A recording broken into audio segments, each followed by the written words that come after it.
አደሳችሁብን አይደል? ሄዳችሁ አይደል ጠንቋይ ቤት ሄዳችሁ አይደል ደብተራ ጋር? እመብራን ምስክሬ ነች። እናትና ልጅ ይዤ አላፍርም ብያችኋለሁ። እናንተ ገንዘባችሁን ትጨርሳላችሁ፣ እኔ መቁጠር አይቼ ጸሎት ብቻ ማድረግ ነው። መንበርከክ፣ መስገድ፣ ንስሐ መግባት ነው ከኔ የሚጠበቀው።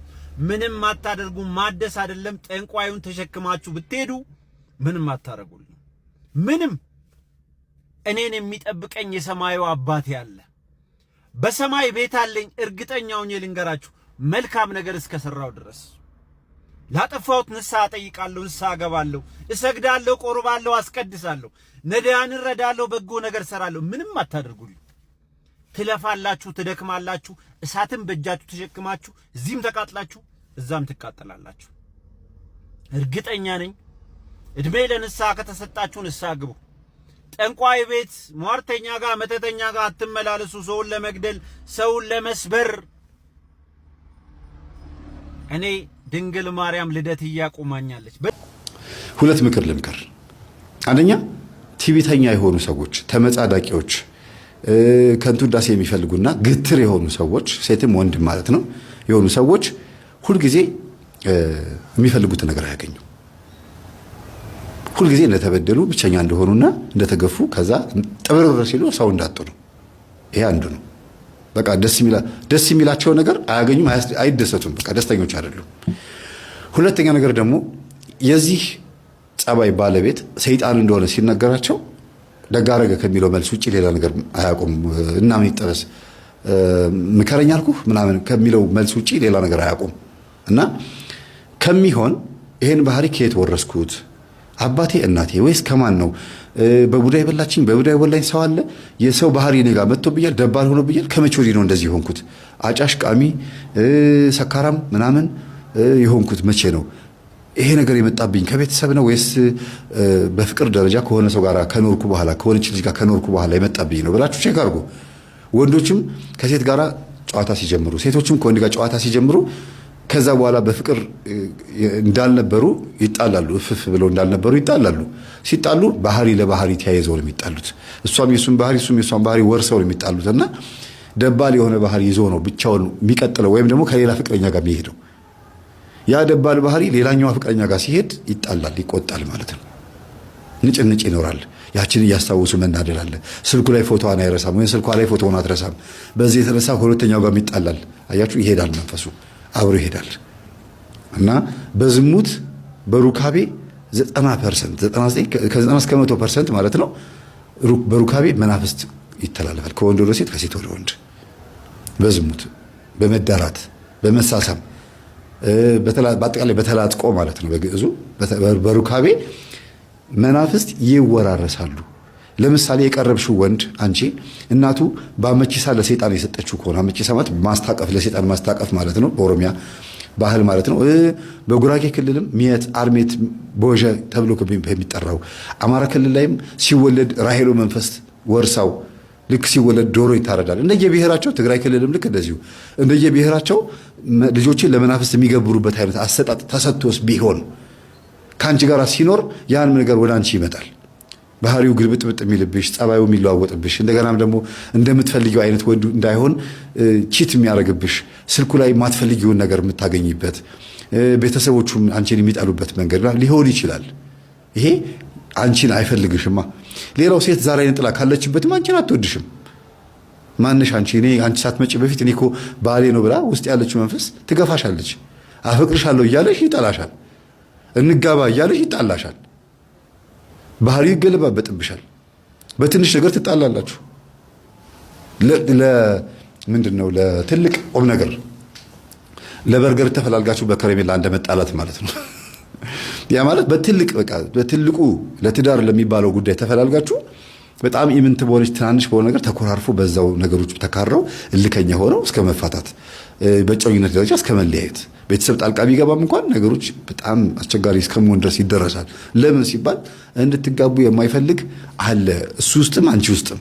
አንቺ ደግሞ ቆንጆ ከሆንሽ ጸልቅ ቅርጽ ካለሽ የተለያየ በጣም የሚያማምሩ ነገሮች ካሉሽ አለቀ በቃ። ለምን ኖረሽ አይደለም ሸፍኙም አትሸፍኙም እሱ ያንቺ የክርስትና ህይወት ማንነት ይወስነዋል። ግን አንቺ ጋር ያለው ተፈጥሮ እግዚአብሔር ሰይጣንን እንዲስብ አድርጓል የፈጠረው። መልካምና ውብ አድርጎ ፈጥሮሻል። በስመ አብ ወወልድ ወመንፈስ ቅዱስ ብለሽ ጸልየሽ ሰግደሽ ሰይጣን ቡዳ አይነ ጥላ እንዳያይሽ እንዳያገኝሽ ሆነሽ መገኘት ትችይ ነበር። ራስሽን ባለመጠበቅሽ ያዩሽ ወንዶችና የዝሙት መንፈስ ያለባቸውና አንቺን ካንቺ ጋር ለመተኛት የፈለጉ ወንዶች በሙሉ ሲያዩሽ ከነሱ የዝሙት መንፈስ በሙሉ መጥቶ ይገባል። ሲገባ ደግሞ በጥሩ አቀባበል ትቀበያለሽ። ሲጠቅስሽ ትጠቀሽለታለሽ፣ ሲጋብዝሽ ትጋበዣለሽ፣ ስተኙ ትተኛለሽ። ያ ማለት ላከብሽ የዝሙት መንፈስ ተገዥ ሆነሻል ማለት ነው። ከዛ የሁለት ሳምንት የአንድ ወር ወይም የአንድ ዓመት ጨዋታ ይሆንና ትለያያላችሁ። ሌላ ወንድና ሌላ ሴት ጋር ደግሞ ትሄዳላችሁ። የዚህኛው ልጅ መንፈስ ይዘሽ ሌላ ቦታ ትሄጃለሽ፣ አንተም የእሷን መንፈስ ይዘህ ሌላ ቦታ ትሄዳለህ። የምትቀርባትን ሴት የማትወድ ሌላ ሴት አለች እዚህ ውስጥ። የመጀመሪያ ፍቅረኛ የዝሙት መንፈስ ሊሆን ይችላል። አንተን በመስተፋቅር ያጠመደች ሊሆን ይችላል። ከእናትህ የመጣው ከአባትህ የመጣ የዓይነ ጥላ መንፈስ የምትቀርባቸውን ሴቶች ላትወድልህ ትችላለች። ስለዚህ ምን ትሆናለህ? በቃ ሁሉንም የቀረብካትን በሙሉ በዝሙት እየቀረብክ ብቻ መሄድ ነው። እምቢ አለኝ አልሆንላለኝ፣ ሴቶች አልበረክታሉኝ፣ ዘማዊ ናቸው፣ ቺት አረገችብኝ፣ እሷም እንደዚሁ ትላለች፣ ወንዶች አንድ ናቸው ምናምን ትላለች። ይሄ ነው፣ ሌላ ለውጥ የለውም። ስለዚህ አማትቦ ራስን መቀደስ መስገድ፣ ስጋን በጸበልም በእምነትም በምንም ንጹህ አድርጎ ወደሚቀጥለው ስቴፕ ስትሄዱ የሚወረወረው ማንኛውም የዝሙትም የቡዳም የምንም መንፈስ ኮተትም መተትም ሊሆን ይችላል። ከሴት ጓደኞቻችሁ የሚመጣ የሴቶች ከወንድ ጓደኞቻችሁ የሚመጣ የወንዶች መንፈስ ሊኖር ይችላል። ያ አይመጣም፣ አይነካችሁ። ምቀኛም እንኳን ቢኖር ይመልሰዋል። አይናቸው እያየ አግብታችሁ ስትወልዱ ወግ ማድረግ ስታዩ ያዩዋችኋል። እነሱ አይናቸው እያየ ምቀኞቻችሁ ወይም የዝሙት መንፈስ ያለባቸው ሰዎች እያዩአችሁ ደስ የሚል ኖሮ ትኖራላችሁ። ለምን? አጥር አለ፣ ታጥራችኋል። በእግዚአብሔር ኃይል ታጥራችኋል ማለት ነው። እና ራስን መጠበቅ የመሰለ ነገር የለም። ዝም ብሎ በመጻድቅ ከንቱ ውዳሴ ውስጥ መግባት ትምህርቱን መቃወም ሳይሆን ትምህርቱ ምንድን ነው ዘወጉ ብሎ ማሰብ ያስፈልጋል። እንደ እህታችን ጥግ ድረስ የሄደችው ሳታቀን ነው። መስማትም አትፈልግም። ለምን? ሌሎች መምህራን እኛን ሳያውቁን እየሰደቡን ሰምታለች። ልክ እንዳዩ ሆነው አጠገባችን ሆነው እንዴት እንደምንበላ እንዴት እንደምንጠጣ ምን እንደምንለብስ አብረውን የሚኖሩ ይመስል መምህራን እኛን ስለኛ ሲያወሩ ይገርማል። ከዛ እነዚህ ሊድኑ የሚገባቸው ነፍሳትን ያበላሻሉ። ልክ የእኛን ትምህርት ስታዳምጥ ግን ይኸው ዳነች፣ ለቅዱስ ቁርባን፣ ለንስሐ ሕይወት፣ ለጋብቻ በቃች። አይነ ጥላዋ ትዕቢት መንፈሷ ተወገደ። ለምን? ቤታቸው የነበረ የዛር መንፈስ እሷ ላይ ነበር ያረፈው። ሌላው ያልነገርኳችሁ በጣም የሚገርመው ነገር ልንገራችሁ። ቤተሰብ በሙሉ በሚጸልይበት ሰዓት ልጅቷ ላይ ነበር የሚመጣው። ኢቭን የቤት ሰራተኛቸው ራሱ ትጸልያለች። ስለዚህ መንፈሱ ማረፊያ ሲያጣ ትዕቢተኛዋ ላይ ነበር የሚያርፈው። እነሱ እየጸለዩ ጸሎት ክፍል ቴሌቪዥኑን ድምፁ ትጨምረዋለች። ይህ ምን ትሉታላችሁ? አሁን በእግዚአብሔር ላይ ነው ወይስ በማ ላይ ነው የምታላግጠው? በራሷ ላይ ነው የምታሾፈው? በቤተሰቦቿ ላይ ነው የምታሾፈው? በሁሉም ላይ ነው ያሾፈችው። ስለዚህ በዚህ ልክ ምቀኛና ክፉ የሚያደርግ ማን ነው ሲባል ሰው አይደለም። ሰው እንደዚህ አይነት ባህሪ የለውማ። ባልታገሳት ኖሮ እኮ እችን የመሰለች ንጹህና ጥሩ ልጅ እኮ አላገኝም ነበረ። ከልቧ ላይ ቁራው መንፈስ ባይነሳ ንጽህናዋ እንደ ትህትናዋ አይታወቅም ነበረ። ልጅቷ ትሁት ናት። ትዕቢተኛ ያደረጋት መንፈስ ነው ማለት ነው። ራሷን መግራት የምትችል ልጅ መሆኗን ማወቋ በራሱ ገርሟታል። መምህር በቃ ራሴን አስተካከልኩ ገራው ማለት ነው። እኔ አሁን እንደዚህ እንደ በፊቱ የለብኝም። አዎ የለብሽም። ወይ እንግዲህ ይገርማል በጣም ትላለች። አያችሁ፣ ሲነሳ ከተነሳ ተነሳ ነው በቃ። ልክ ቅዱስ ጴጥሮስን ጌታችን ምንድን ያለው? አትሙትብን ጌታ ሆይ አትሰቀልብን፣ እሰቀላለሁ እያልከን እኮ ነው ሲለው ጊዜ ሂድ አንተ ሰይጣን፣ የሰውን እንጂ የእግዚአብሔርን አታውቅም አለው። እንደዚህ ነው ማለት ያለብን። ሰይጣን የሆነ ድህነት እንዳይመጣ በጎ በሚመስል መልኩ ሊያወራ ሲሞክር ሂድ አንተ ሰይጣን ብሎ መቃወም ያስፈልጋል። እዚህ ቤትም እንደዛ ነው የሆነው። ልጅቷ ልክ እንደ ቅዱስ ጴጥሮስ መልካም ነገር የምትናገር ነው የምትመስለው። ይሄን ትምህርት አታዳምጡ፣ ችግር አለባቸው፣ ጠንቋዮች ናቸው፣ ደብተራ ናቸው ምትል ትመስላለች። ግን ጌታችን ኢየሱስ ክርስቶስ ካልተሰቀለ ድነት አይገኝም። ጴጥሮስ አትሰቀልብን ሲል የነበረው አታድን እያለ ነው። ማን ነው ግን በአፉ ላይ ሆኖ ሲያወራ የነበረው? ሰይጣን። በልጅቷ አፍ ላይ ሆኖ ሲያወራ የነበረው ማን ነው? ሰይጣን ነው። ይሄን ትምህርት ከምታዳምጡ ዱርዬ ብትሆን ይሻላችኋል፣ ዓለማዊ ብትሆን ይሻላል።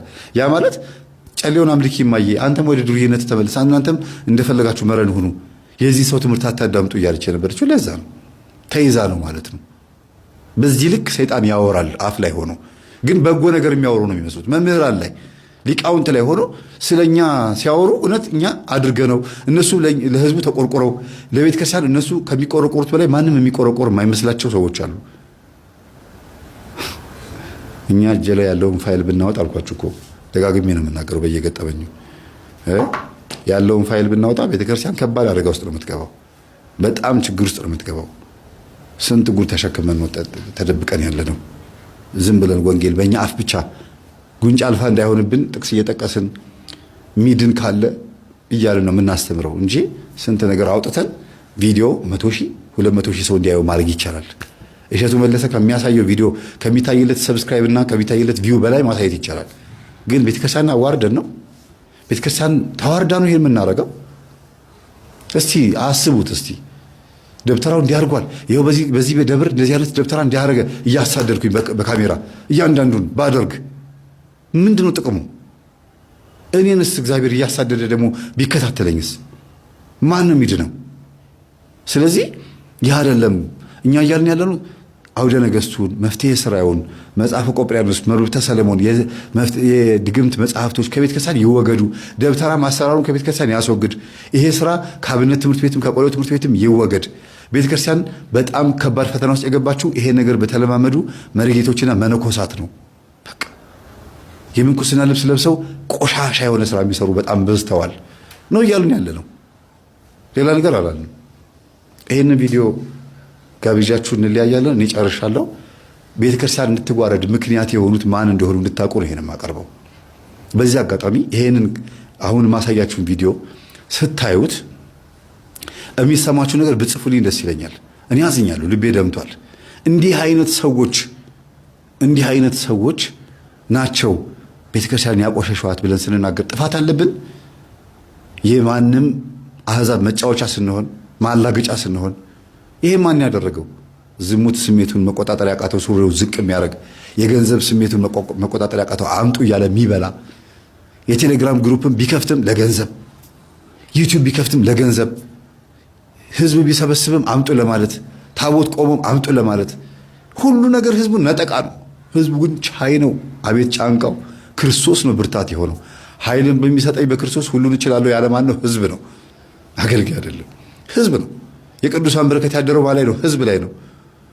እንዴ ኃይልን በሚሰጠኝ ሁሉን እችላለሁ የምትለዋ ላይ ሁሉ የምትለዋ ላይ የደብተራን ፈተና የቤተ ክርስቲያንን ሽኩቻ ዘረኝነትን እችላለሁ በሚለው ተኩት። አቤት እግዚአብሔር እናንተን ይህን ታግሳችሁ እስከ እድሜ ፍጻሜያችሁ ድረስ ተዋህዶን ጠብቃችሁ የምትኖሩ ሰዎች እድላችሁ በጣም በቃ እግዚአብሔር እንዴት እንደሚሸልማችሁ። ምክንያቱም ቤተክርስቲያን ምንም አላጠፋችማ። ምን አደረገች ቤተክርስቲያን? ያጎደፋት ያበላሿት ማን ናቸው? እኛና አገልጋዮች ነን። በቃ ቤተክርስቲያን ውስጥ ያለውን ነገር እንጃ አንድ ኃይል አለ። እሱም ቅዱስ ቁርባን ነው። እሱን በቃ እየበላችሁ እየጠጣችሁ ብቻ አይናችሁ ሌላ ነገር አይመልከት እና ይሄን ቪዲዮ እዩት። የነዚህ ሰዎች መላገጫ እንድንሆን ያደረገን አስማቱ፣ ድግምቱ፣ ቆሻሻ የሆነው ኮተት ነው። ከቪዲዮ በኋላ ምንም አላወራም። ከቪዲዮ በፊት ማውራችሁ በደንብ እንድታዩት ነው። ይሄ ነው ቤተክርስቲያን የሚያዋረዳት። ሰላሙን እና እኔ ነፍስ አባት የሚባል ነገር የለኝም ነበርና እህቴ ናት ከመንገድ ላይ አምጥታቸው ነፍስ አባት የላትም እህቴና ነፍስ አባት ሁናት ብላ አምጥታልኝ ማለት ነው። እና እኛ በቃ ደስ አለንና ነፍስ አባት አላቅም ብዙ ጊዜ የለኝም ነበርና ሆኑን ማለት ነው። ከዛ በኋላ በጣም እያከበርናቸው እኔ ነፍስ አባት የማውቀው ከእናቴ ጋር አብሮ እናቴ ኦርቶዶክስ ናት። ከድሮ ልጅ ሆነን አብረን ያሳደጉን ማለት ነው። እና በጣም ሪስፔክት ያለን ከእግዚአብሔር በታች አምነናቸው ምናምን ልክ እናቴ እንደምታከብራቸው ነው አክብረናቸው የምናውቀው ማለት ነው። እና እዚህ ጋር ሲመጡ ለእኔ በጣም ሪስፔክት ሰጥተን ሲመጡ በስነስርዓት አስተናግደን ምን ብለን ነበር። እና መጨረሻ ላይ ምን አደረጉ? የሆነ ቦታ ላይ ለወጣ ስል ከእህቴ ጋር ቆይ አትውጡ ግቡ ጸልዬላችሁ ነው የምትወጡት አሉ። እንዳጋጣሚ ጠዋት ላይ ሲመጡ ማለት ነው። እኔ የሆነ ውጭ ሀገር ለመሄድ ቪዛ ለማምጣት ነበር የሚሄደው እና ሁሉን ነገር ጨርሼ ማለት ነው። ከዛ በኋላ እጸልይላቸው ያለው ብለው ቆመው በባልዲ ውሃ ይዛችሁ ነው አሉ። አመጣን፣ ነጠላችን ለበስን፣ እንደገና ቆምን ማለት ነው። እየተጸለየ እያለ በአንድ 10 ደቂቃ እንደጸለዩ ወደቁ ሰውየው ማለት ነው።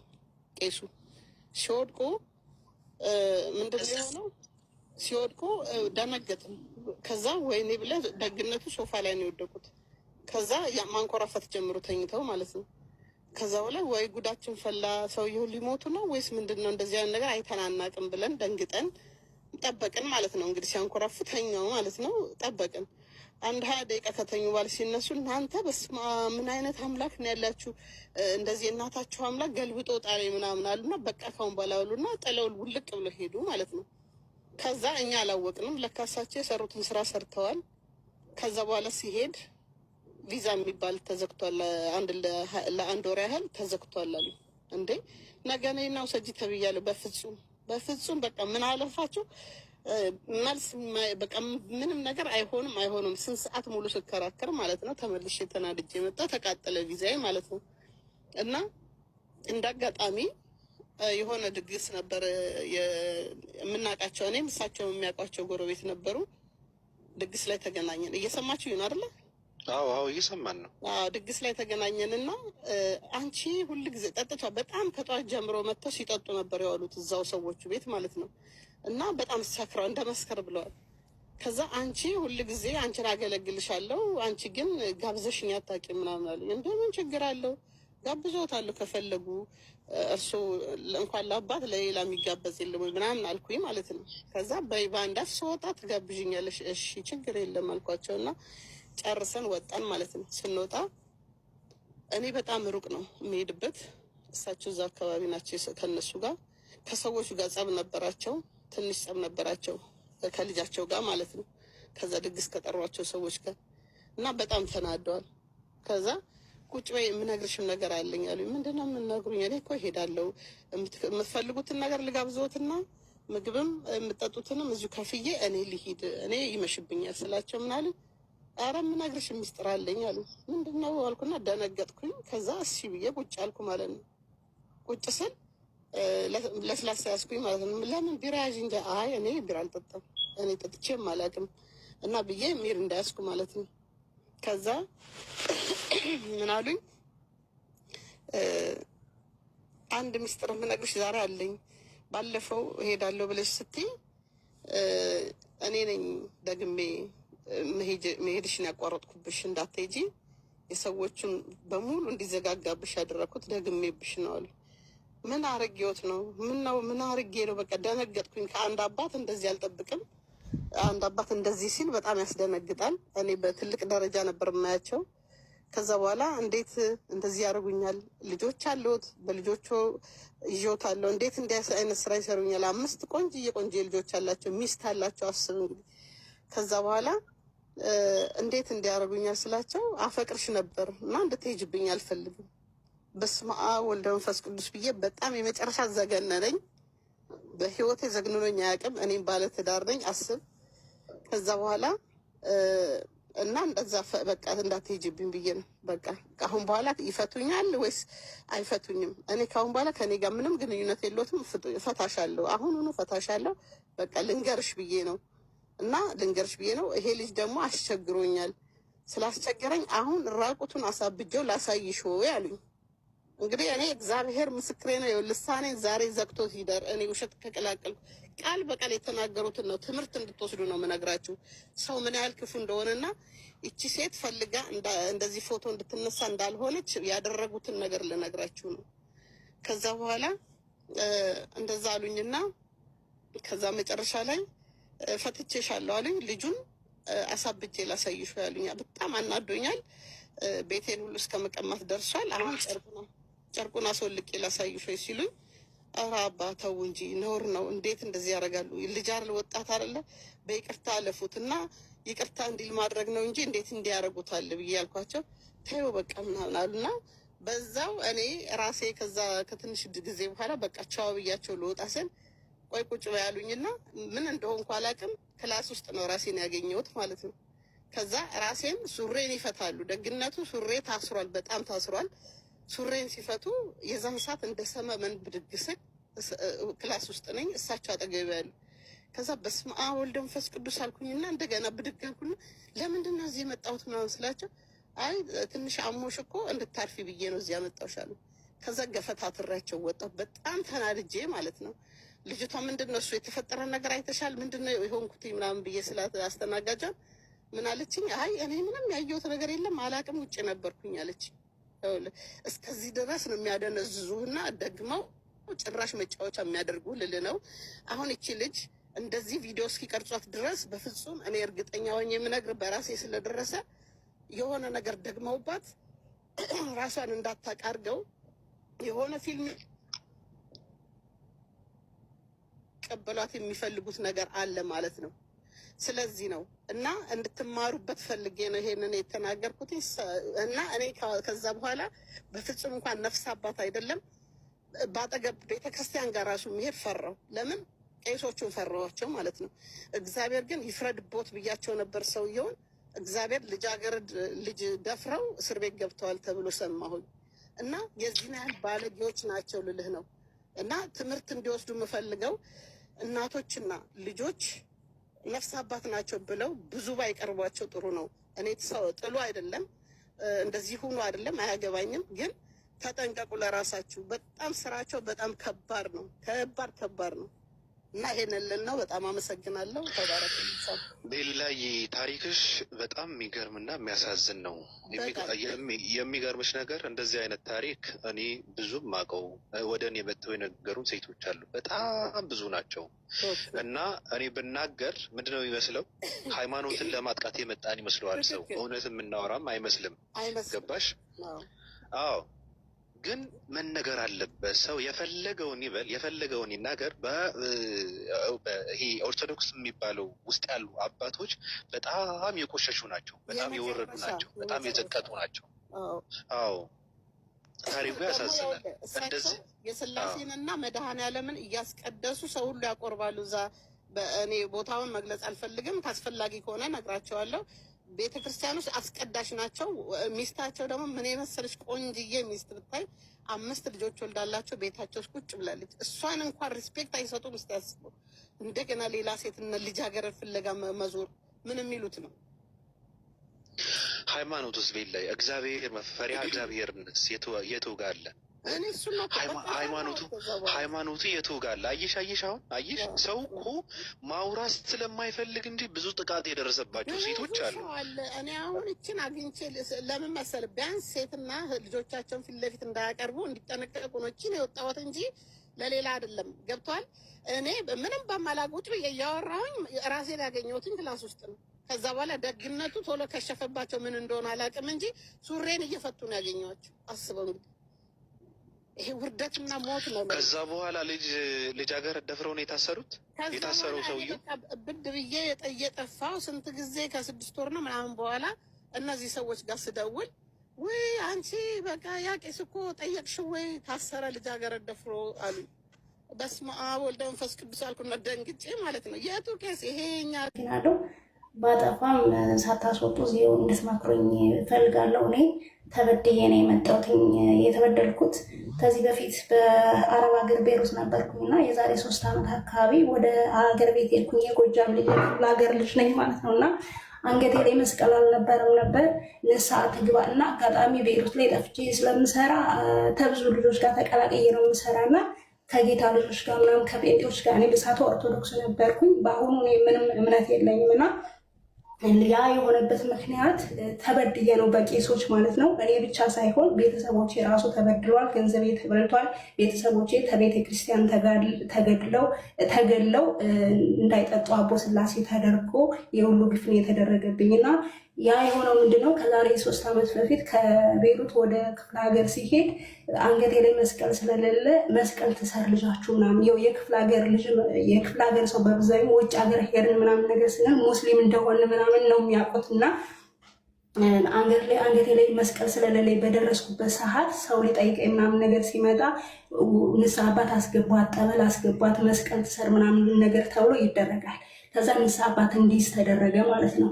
ከዛ ንስሓ አባት እንዲስ ሲደረግ ንስሓ አባቱ እቤቱ ጠራኝ ማለት ነው። ቤቱ ትልቅ ነው። ስሙ ታሪኩ ተገኘ ይባላል። የሰፈራችን ሰው ነው ማለት ነው። ታሪኩ ተገኘ ይባላል። አስፈላጊ ከሆነ ፎቶውን አስመጥቼ አጋልጣለሁ ማለት ነው። ይሄን እድል ስላላገኘው ነው እስከዛሬ ማለት ነው የደበኩት ማለት ነው። ኦልሞስት 2 ዓመት ሊሆነው ነው ይሄ ነገር ማለት ነው። ከዛ ቄሱ ብቻ ሳይሆን በቤተ ክርስቲያኑ ያሉ አባላት ቄሱ የበደለኝን ቤተሰብ የደረሰባቸውን ለቄሶች በማህበራችሁ ይህን ነገር አጋልጣችሁ ገንዘቤንም ስጡ፣ ቤተሰቤንም እኔ ቤተክርስቲያን ገንዘቤንም አጥቼ ቤተሰቦችንም አውርጄ መቼ ነው አላህ እኔ አላህ ስል የሰማው መቼ ነው እኔ ሙስሊም የሆንኩት ምናምን ነገር ብዬ ስል ከዛ ይሄን ነገር ባፍሽ ያዢ ንስሐ አባትሽ ነው በመጀመሪያ ጸበል ሂጂ አንቺ ጤነኛ አይደለሽም ምናምን ብዬ በቤተ ክርስቲያን ቄሶች ራሱ አግለውኛል። እርም ብዬ መጥቻለሁ። እስካሁን ድረስ ልጃቸው እኮ ሰልማ መታ አገር አዋርዳ ሄደች ተብዬ በቤተሰብ እየተሰደኩ ነው። ቄሱ እንዴት ብርሽን በላሽ ለተባልኩት ነገር ንስሐ ግቢ፣ ኃጢአትሽን ንስሐ ግቢ፣ እዛ ምግብ ምናምን ቀላቅለሻል ምናምን ንስሐ መግባት አለብሽ፣ ከዛ ጸበል መጠመቅ አለብሽ፣ የንስሐ አባት ሊኖርሽ ይገባል፣ ተመለሰሽ ልትሄጂም ስለሆነ የንስሐ አባት በሩቅም ብትሄጂ በሩቅም ቢሆን በስልክ ማውራት አለብሽ፣ ያለ ንስሐ አባት ከሀገር መውጣት የለብሽም ተባልኩኝና እሺ ብዬ ከዛ ቄሱ የት ይጠሩኛል? ቤታቸው ትልቅ ነው፣ የጸሎት ቤት ተብሎ ለብቻቸው አለ። ስለዚህ ጸበል ምናምን ነገር እንትናሉ ቦርሳሽን አስቀምጪ ጸበል ልንትልልሽ ነው ሊደግምልሽ ስለሆነ ምናምን ነገር አለና ቦርሳያን አስቀምጫ ወደ ጸሎት ቤት ገባው ማለት ነው። ከዛ ሲሉ ቆዩና ከዛ ጠበል ረጩኝ፣ መከሩኝ፣ መስቀል አሰሩልኝ ከአንድም ሁለቴ። ከዛ በኋላ ስወጣ ወጣሁኝ፣ ቦርሳያን ይዤ ወደ ቤቴ ወጣሁኝ፣ መስቀል አሰሩልኝ፣ ተመስገን አልኩኝ። ከዛ ቤት ሲሄድ ብሬ የለም፣ ያው በጌታ ምስክር ብሬ የለም። ከዛ ሌላ ቄስ ነበሩ። እሳቸውን በመጀመሪያ እሳቸውን ሂጄ ብሬን እኮ እንደዚህ አድርጌ አጠው አባ እንዴት ነው ምናልባት እኔና እርሶ ወደ ጸሎት ቤት በርን ሰዓት ልጆች ገብተው ይሆን የልጅ ነገር ተሳስተው ይሆን እኔ ደግሞ ተመልሼ ወደ ስደት ሊሄድ ሲሆን ይሄ ደግሞ ያደራ ብር ነው፣ ይሄ ደግሞ የሚሄድበት ብር ነው፣ ቤተሰቦቼ እንደምታውቋቸው ድሃ ነው የለኝም፣ ስለዚህ እንደዚህ ጉድ ወስጃለሁ ምናምን ነገር ስለ አራራራራ ብለው ራሳቸውን ይዘው ይሄ ነገር ሰው እንዳይሰማሽ ነገር አሉኝ ማለት ነው። እንዳይሰማሽ ቤቱን አይተሽ የለ ሰው የለም ነበረ ምናምን ነገር አሉኝ። እኔ ከባንክ አውጥቼ አጋጣሚ ጉንዴን የምትባል ከተማ ነበረች እህቴ ጋር አድሬ ጠዋት ከባንክ አውጥቼ ብሩን በቦርሳ ያይዤ ነው ወደ እሳቸው ቤት በዛው ንስሐ ልገባ ቆጠሮ ስለነበር የሚሄድኩኝ። ብሩን ወደዛ ወደዚህም አላልኩት 100% እርግጠኛ ነበር ብሬ በኪዝ ይያዙ። አሁን እኔ ገረመኝ፣ እሳቸው ካዱ ሸመጠጡ እምቢያ ያንን ስሞታ ይዤ ሌላ ቄስ ላይ ይህንን በቤተ ክርስቲያን ማህበር ሄዳችሁ ይህንን ነገር ብሬን ታስመልሱልኝ ምዕመናን ሳይሰባ እናንተ እርስ በርሳችሁ እንዲያርጋችሁ እኔ ሀቄ እሳቸው እንኳ አልበለውም ብለው ቢክዱ እናንተ ከራሳችሁ አዋታችሁ እንድትሰጡኝ ካለበለዚያ እዚች ሀገር ድርሻ አይደለም ብዬ ስል ሁሉም ሰምቶ ጸጥ ብለውኛል ማለት ነው። ድጋሚ ከዛ በላይ ከዛ አልፎም እኔ አፌን ከፍቼ እንዳለዋራ ቤተሰቦቼ አቦ ስላሴ መድኃኒዓለም ይጠጣሉ፣ ልጃቸው ሰልማ አብዳ አገር ያሳየኝ ብላ ሄደች ተብሎ ቤተሰቦቼ ከቤተ ክርስቲያን እነሱ አልቀሩም፣ ግን ከቤተ ክርስቲያን ተገለውብኛል። ዛሬ ያለሁበት ምክንያት መስቀልም አንገት የለ ንስሐ አባትም የለ እርም ብዬ በአንዱ ቄስ ብቻ ሳይሆን በሁሉም ቄስ ተቀይሜ ጸጥ ብዬ ተቀምጫለሁ። ቄስ ሳይራሱ ያንገሸግሸኛል። እውነት ለመናገር ይቅርታ አድርጉልኝ። ከዚህ ላይ ክርስቲያን መሆንሽ ማረጋገጫ መጠየቅ። ተረጋጋ ወንድሜ፣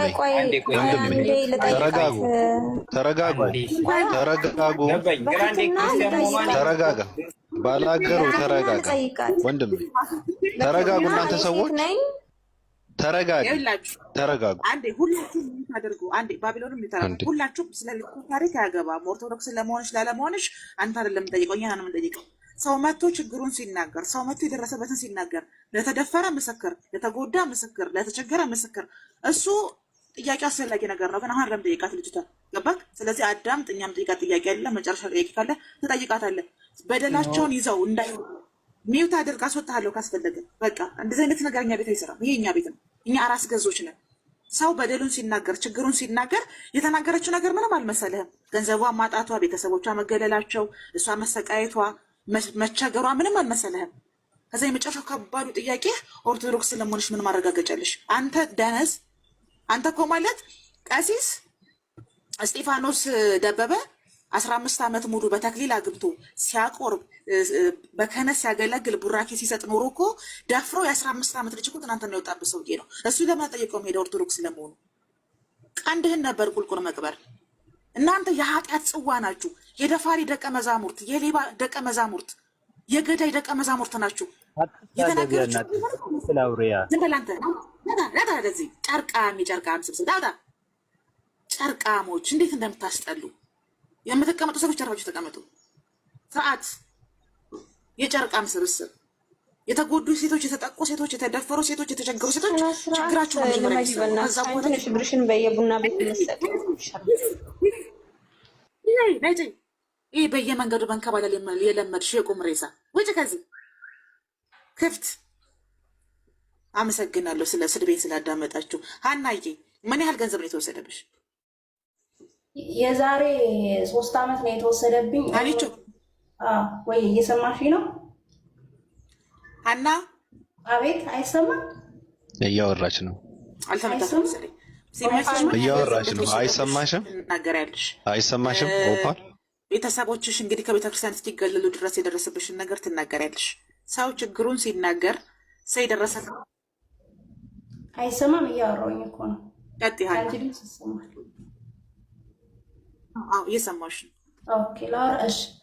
የተወሰደብኝ 45,000 ቀጥታ ከባንክ እንዳወጣሁት። እንደውም ብር አይሰጥም ሲሆን እዛ አካባቢ ትንሽ ብር እጥረት አለ ባንክ ላይ እና በእህቴም በእኔም አድርጌ አውጥቼ 45,000 ብር ይዤ ያንን ብር ይዤ ነው የሄድኩት ማለት ነው። አንድ ሳትቀር ብሯ ብቻ ነው ወርቅ ምናምንም ነበረ፣ ብሯን ብቻ ነው የተወሰደብኝ እና እሱ ብቻ ሳይሆን እኔ የገረመኝ ልክ አሁን ገብተው እንደተሳደቡት ልጆች እኔ ኦርቶዶክስም አይደለውም የምንም እምነት ተከታይ አይደለውም በአሁኑ ሰዓት ብያለሁ። ሁለተኛ እኔ የሰው ስም በማጥፋት እግዚአብሔርን ስም በመጥራት አይደለም የቄሶችን ወይ ደግሞ ኦርቶዶክስን መቃወም የምችለው። የሚገርመው ያሳዘነኝ ነገር ለጓደኞች እንኳን ስነግራቸው ጓደኞች የራሱ ልክ እዚህ ቪዲዮ ገብተው እንደተቃወሙኝ እነሱም ተቃውመውኛል። ከዛ በኋላ ማንም ሰሚ እንደሌለኝ ምን ያክል ቄሶች ኃጢአት እንኳን የፈለገ ነገር ቢሰሩ ምዕመናኑ ምን ያክል ለቄሶች ቦታ እንደሰጧቸው በቃ ማንም ሰሚ አጣው ማለት ነው። ከቤተሰቦቼ ውጭ ማንም ቄሱ አጡ እና ሰሚ አጣው። ያ ለቄሶች ተናግሬ ለአንድም ለሁለትም ቄሶች ተናግሬ በህብረት ይህን ነገር እንድታውልኝ ምዕመናን ሳይሰማ እንድታውልኝ ገንዘቤ እንዲመለስልኝ አልፎ ተርፎ ቤተሰቦቼ ለምንድን ነው እኔ መቼ ነው አላህ ወላ ስል ታፌ እንኳ የተሰማው ብዬ ያንን ነገር እንድትፈቱልኝ ቤተሰቦች። በክፍለ ሀገር ደግሞ በጣም ወሬ ይገናል ማለት ነው። በተለይ እኔ ወዳለሁበት ወደ ጎጃም ጭራሽ የሚባል ጎጃም ሆኖ ለምሳሌ ወደ ሞጣ ምናምን ሙስሊሞች አሉ ማለት ነው። እኛ ደግሞ ያለነው ወደ ክፍለ ሀገር ነው። ይህ ጴንጤ የሚባለው ሙስሊም የሚባለው ዝርያ እንኳ የለም ማለት ነው። እና አንዳንዴ ጌታ እላለሁ አብሬ ቤሩት ላይ ከብዙ ልጆች ጋር አብሬ ቆይቼ ስለነበረ ጌታ በቃ ጌታ ምናምን ነገር እላለሁ ኢየሱስን ምናምን ነገር ስል ማለት ነው ከሃዲ ናት ብለዋሉኝ ማለት ነው። እና ምንድነው የታዘብኩት? ኢየሱስን ማለት ከሃዲ ያስብላል ወይ ጌታን ማለት ከሃዲ ወደ ነፍስ አባቷ ጠጋ ብላ ታማክራቸዋለች። የደረሰባትን እንዴት እንደሆነ ወሊድ እርግዝና እንደሌለ ምናምን ነገረቻቸው። ይሄ ችግር የለብሽም መፍትሄው እኔ ጋር አለ፣ ልጄ መፍራት የለብሽም አሉ። ልጅቷ አገር ሰላም ነው ብላ ነገሩን ተቀብላ በቃ መፍትሄ እንሰጥሻለሁ ስለተባለች እርሱ ጋር ትሄዳለች። ቀን ቀጠሮ ሰጥተዋት ሰው ቤት ውስጥ የማይኖሩበትን ቀን አድርገው ቤት ውስጥ ብቻቸውን በሚቀሩበት ሰዓት ቤት ውስጥ ትጠራለች። ከዛ የሆነ እጣን ነገር ሰጥተው መታጠን አለብሽ አሏትና መጀመሪያ ላይ ከዛ መጨረሻ ላይ ምን አሏት? ልብስሽን አውልቀሽ መታጠን አለብሽ፣ ነጠላን ነው መልበስ ያለብሽ አሏት። በጣም ነው የሚደብረው የመጨረሻው። ከዛ በኋላ ልጅቷ በጣም ነው ከባድ ውሳኔ ነው የወሰነችው። አሁን ልጅቷ እምነት የላትም፣ ሃይማኖት የሚባል ነገር ምንም አትከተልም፣ ተናዳ ማለት ነው። እና ነጠላዋን ለብሳ ባለችበት ሰዓት እያሻሹ ማለት ነው በመስቀል ጡቶቿን ሲያሻሹ ምናምን እንደዛ ዝም አልኩ አለች። ያው መድኃኒት እንደሆነ ያገዘኝ እንደሆነ ብላ መጨረሻ ላይ ከላይ ስለነበረ ሲነካኩ የነበረው መጨረሻ ላይ ደግሞ ወደ ዋና ከተማ ወረዱ አለች፣ ወደ እንትኗ። ከዛ ምን ያደርጋሉ ብዬ እንትን ስል ከላይም አይደለም ከውስጥ በመስቀሉ ነኩት አለች። በመስቀሉ ነው እኮ የምላችሁ በእውነት በመስቀሉ ጫፍ ነካኩትና እኔ ደነገጥኩ አለች። ለምንድነው በዚህ ልክ መስቀልን የሚያዋርዱት ብዬ ገፍትሬያቸው ከቤት ወጣው እና ሩጪ እናቴ ጋር ሄጄ እናቴን ነገርኳት አለች። እናቴ መናገር የለብሽም፣ አባቴንም ነገርኩት መናገር የለብሽም ዝም በይ ተባልኩ አለች። ማንንም ሰው የሚቀበለኝ የለም እና ይሄ ነገር ምን ማድረግ አለብኝ ብዬ ጓደኞቼን ሳማክር እነሱም ልክ እንደነሱ ናቸው፣ መናገር የለብሽም አሉ አለች። የምሬን እኮ ነው። ከዛ በኋላ ፊት ለፊታቸው ሄድኩና አገኘኋቸውና መስቀሉን በጥሼ ጣልኩት። አያቁኝም፣ አላቃቸውም። የፈጠረኝ አምላክ ይጠብቀኝ ብዬ ከኢትዮጵያ ወጣው። ከኢትዮጵያ ከወጣው በኋላ ያለምንም መድኃኒት አረገዝኩና የአንድ ልጅ እናት ነኝ ብላ ነው ያጫወተችን።